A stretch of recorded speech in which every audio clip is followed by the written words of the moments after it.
Hi, this is Catherine. This is Taking Tea with Catherine. And this is China Rose Black Tea from McNulty's in New York City. Great place.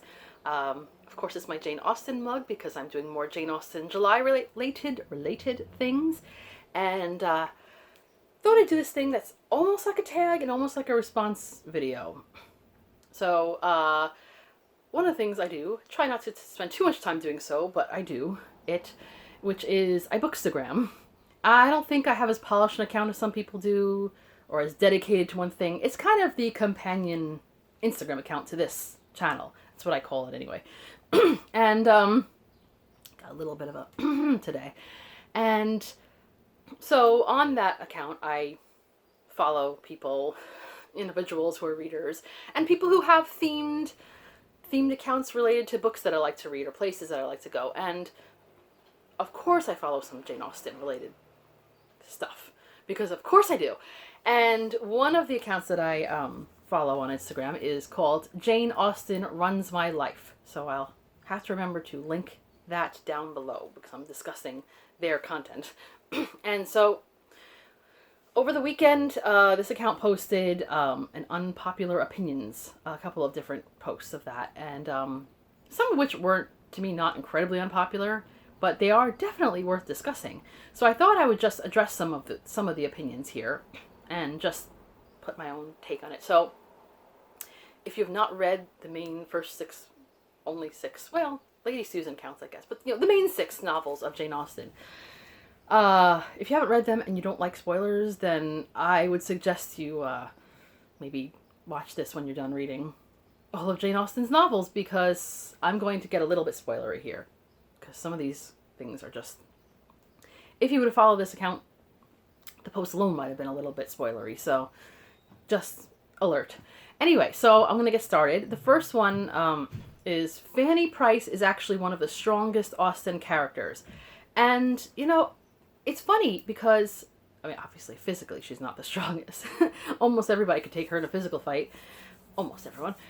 But I do think she is strong to her principles, and I like that about her. I think, not everything she does I agree with, but I also think that it is good in a circumstance where she is known to be a bit shy, retiring, etc. When it counts, she can stand up for herself. So that's great, and in that I think she is quite strong. So yes, I do think probably. Yeah, I would think so. Pride and Prejudice isn't the best of her novels. And of course that depends on who you ask. I don't think anyone can say, and what does the best mean? Is it in terms of the most popular? Well, in the terms of most popular, it is definitely the most popular. Is it the favorite of more people than any other of her novels? Probably. Is it one of my very favorites? Yes, it's kind of tie with Persuasion, I think. But I kind of think it is at least one of the best of her novels, just because it is the complete package. It is not too long, but it is still, there's a lot of meat to the story. A couple of different plots, they all kind of come together, but there are a few main characters that you are thinking about, rooting for, liking, disliking. It's funny sometimes. It does make you think. It's not maybe one of the most socially conscious of all of her novels, but that's not exactly why we read Jane Austen, so I don't think that's a big deal. It's entertaining. It has some really good adaptations. I know that's not the point of the novel, but it's just that it's so easy to... Not easy, but yeah, it seems easier to dramatize. Successful anyway. I don't know. I kind of think if you had to just choose one Jane Austen book to be stuck with, as it were, for the rest of your life, and the rest you couldn't read anymore, even though I don't call Pride and Prejudice my favorite, it would be one of the hardest ones for me to let go of. So I think it kind of is. But anyway, I ship Fanny and Tom Bertram. That's nice. I don't see them at all getting on as a couple. I don't see Tom Bertram with anybody at all. I don't know what's going to happen, but I don't see him making a go at a successful relationship with Fanny Price. They just have nothing. I could think of worse couples in my life, but no. actively shipping, no. I don't use that word ship very often, but, sometimes you have to. The next one is, I think Fanny deserved a better man than Edmund or Henry Crawford. I mean, as far as deserving, yes, although it wasn't going to be Tom Bertram. I also, think, I don't know if it would have happened, so it doesn't matter what you deserve, right? But this kind of goes along with it, and that says Fanny Price deserved more than to end up with Edmund Bertram. And I agree. I feel like if she could have gotten out more, met more people, is it possible that she would have found someone better than Edmund for herself? Maybe. But the thing is, she didn't want anyone else.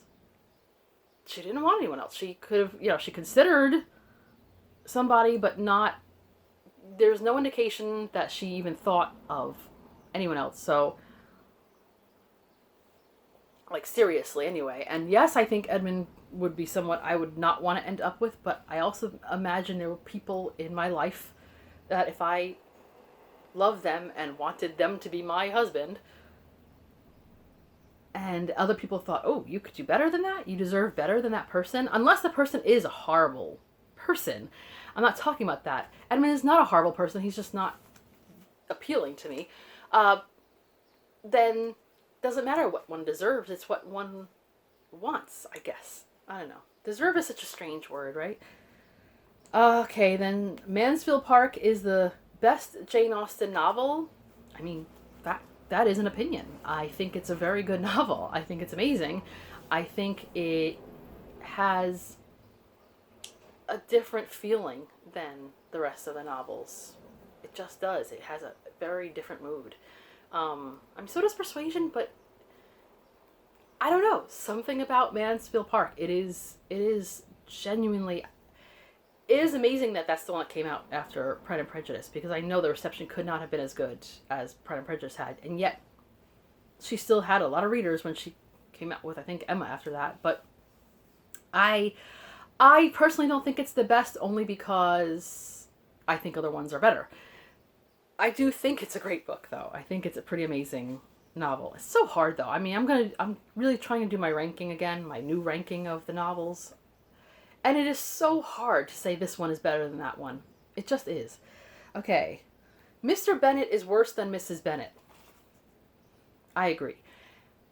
Does that mean I like Mr. Bennet less? No, I do like him as a character. His lines are some of the best lines.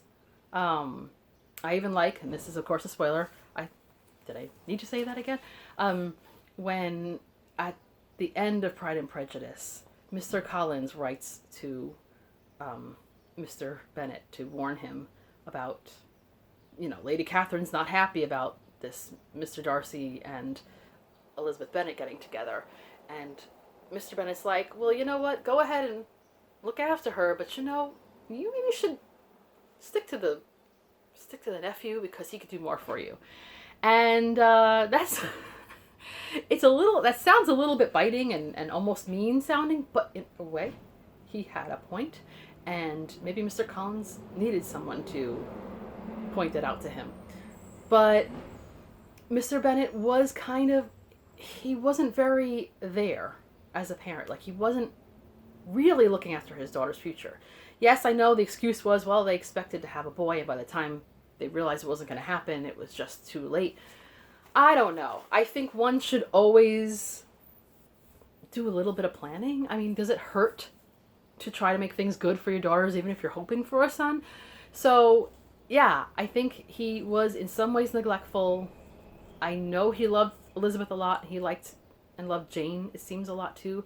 But then he was really not that attentive to his other daughters at all, and let them get away with all kinds of nonsense. And I know it's not Jane Austen's writing, but when I read the other Bennet sister, the way the father was portrayed, I'm like, it doesn't stray far from what you could see in Pride and Prejudice. So, yeah, he was not really nice to Mary. He was not evil. Like I said, I still like him, but Mrs. Bennet seemed a little bit, she was, tactless and she didn't always think things through, and loud and pushy, and whatever you could say about Mrs. Bennet is probably true. Some of that might have been just the relationship she had with her husband. He wasn't always very nice to her either. But she had a really good aim. This was not her just trying to, live in the lap of luxury. She wasn't necessarily trying to improve her own station in life. I think she wanted to preserve her place where she was, what she was used to, of course. But when you see what she wanted, it was basically, okay, these girls need to marry well. At least some of them do, and they need to have the other girls in some sort of, closeness to them so that they could all get into some kind of situation, because when she is widowed, the girls are going to have a bit of trouble finding something. I mean, you saw what happened if you read Sensibility. You see what happens when the female descendants do not benefit. You have to rely on the kindness of others. And I don't think that the Bennet girls would have starved, but they would have been placed in a very difficult circumstance. And while Mr. Bennet wasn't thinking about that as much as he should have been, Mrs. Bennet would have done whatever it took to get her daughters out. She may not have thought things through, like with Mr. Collins. She really should have thought, okay, Elizabeth doesn't want to be with him. This is not something I should push. She really should have, before she even let them be together for proposal, she should have ascertained that maybe another daughter might be better off. Keep it in the family, but, marry Bennet. Why? So she didn't always go about things right, but for the most part, her heart was in the right place. She wasn't necessarily a gold digger, except for in terms of, okay, I need to dig a little bit of gold so that I don't have to be impoverished once I am widowed, And, I mean, look at Jane Austen herself. I mean, she didn't get married, and, I mean, she ended up being okay for the most part in that situation, but still, when her father died, the living was gone. They had to depend on other people so much, and in that case, they had brothers to depend on, which was great, Jane and Cassandra and Jane's mom. But you could see how it went from, okay, we have to deal with some things, but now it's a whole different life. Again, not being impoverished, but definitely being not as secure as you would like to feel. So I do, in a sense, feel really strongly that Mrs. Bennet was better in a lot of ways, than Mr. Bennet, especially with that whole deal. Okay, I think I've said enough about that. So now we're getting into Sensibility here. Sir John Middleton and Mrs. Jennings are some of the most amazing and giving people, and Marianne doesn't deserve how wonderful they treat the Dashwoods. Marianne was pretty rude in a lot of ways, and at least she was not appreciative at all, or she didn't seem appreciative of how Sir John was or how Mrs. Jennings was. I can take both sides now because I read Sensibility as a person around Marianne's age, and now I'm reading it as someone much closer to, I think, Sir John's age. And I could see both sides of this argument. The Sir John and Mrs. Jennings. Well, first, Sir John was very kind in offering that very reasonable cottage to his relative, who wasn't even that close of a relative. But I think that he was not just generous, he was looking out for himself in a way, because he liked company. So this was a way of having some really nice, lively company in the neighborhood. But really, he was doing a lot of giving in this way. And from then on, he and Mrs. Jennings, yes, they were a little bit of a prying sort. Sometimes they said things out of turn or whatever. But they saw these girls as, they need help, just like I said with Mrs. Bennet, they saw people who, if they didn't find themselves some kind of decent spouse, they were probably going to have trouble, especially if after all of this, what if Sir John Middleton, what if he died and maybe his descendants didn't want to take care of the Dashwoods. So they really did need to find themselves some kind of upward situation in some way. And So between the two of them, they were looking out for the girls, even if their intentions were right. Sometimes they were a little bit off in the way they did it, but from the entire circumstance, they were looking out for them. And yeah, Marianne though, can we just say, yes, I don't agree with the way she was. The last time I read Sensibility, I was like, man, what is wrong with you? But I also remember the fact that she was not just a teenager. I know they got married young in those days, but still, she was not just a teenager. She had just lost her father. When I lost my father, I was in my late 20s. It was still hard. I probably did a lot of things that I didn't even realize that I did as a result of my grief. And as a result of all the changes I had to go through in the year or so following that. A lot of things happened that were messed up that I did. And I'm not saying I did something horrific, but just, that could have been taken as a bit rude or impatient or something. And most people would say, listen, she just lost her father. What are you going to do? A lot of changes. But at least I was not a teenager who just got completely transplanted from the entire life that I knew to another place. And so that's something that I give Marianne a lot. I know that, Eleanor didn't act as whatever, and neither did Margaret, the younger sister. They didn't act as, ungrateful or whatever as Marianne did. But again, everybody handles things differently. And I actually think that whatever she deserved, I know that that they were much more understanding than other people would be. So what are you going to do? Okay, the next one was, I feel that Eleanor and Colonel Brandon were a better fit. Marianne doesn't deserve him. In a world where Eleanor hadn't met Edward Ferrars, in a world where Marianne didn't exist even, and if Colonel Brandon and Eleanor would have met, they probably wouldn't have hit it off. And I'll tell you why. Because Colonel Brandon was not really actively looking. He was not. And she was not his type. Were they compatible? Yes, they actually were. And there's many times in the book where you kind of do think, why don't they just kind of get together? Because that could work. But the point is that he wasn't in this excessive drive to find a wife, and so even if they would have been put together often by, like, say, the Middletons or anybody else, I think that they could have had a go at it. But I don't think that they would have been a better fit. And Colonel Brandon really actually just had a type, and he really loved Marianne. Does she not deserve him? I think at first, the way she was with him, she kind of didn't deserve him because she thought of him as a friend, which wasn't a bad thing necessarily, but then she kind of once she meets Willoughby, it's like, okay, I just don't care what you feel, and so I do think that at a point, it does feel like she didn't deserve him, but in the long run, I think she comes to care for him, and I do think that whether she deserves him or not, Colonel Brandon wanted to be with her, and so in that way, what could be more deserving than the person that loves you? You know what I mean? I don't know. Okay, so the next one is Mr. Elliot. This is Persuasion. Mr. Elliot isn't really that bad. Sir Walter is the real villain.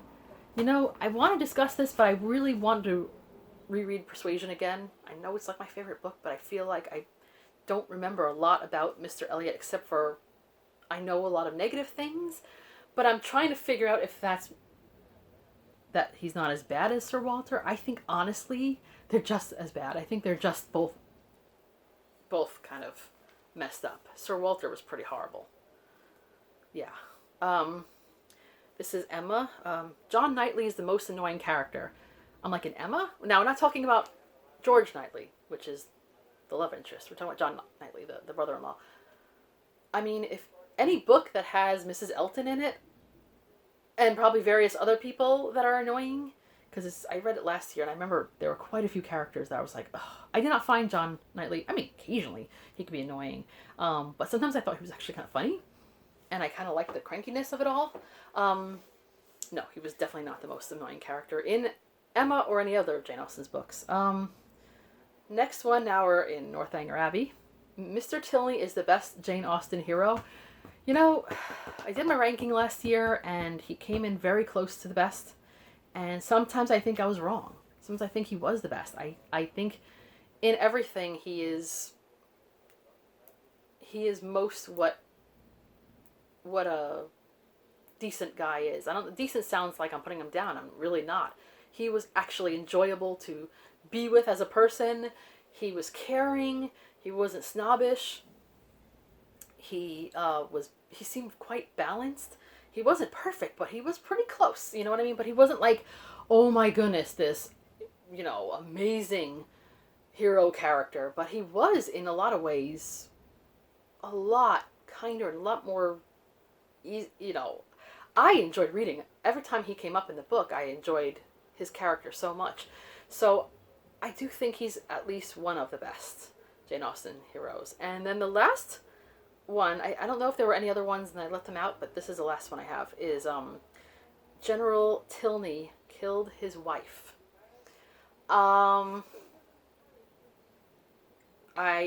don't think that's an unpopular opinion. I think a lot of people still kind of think that that could have happened. That somehow,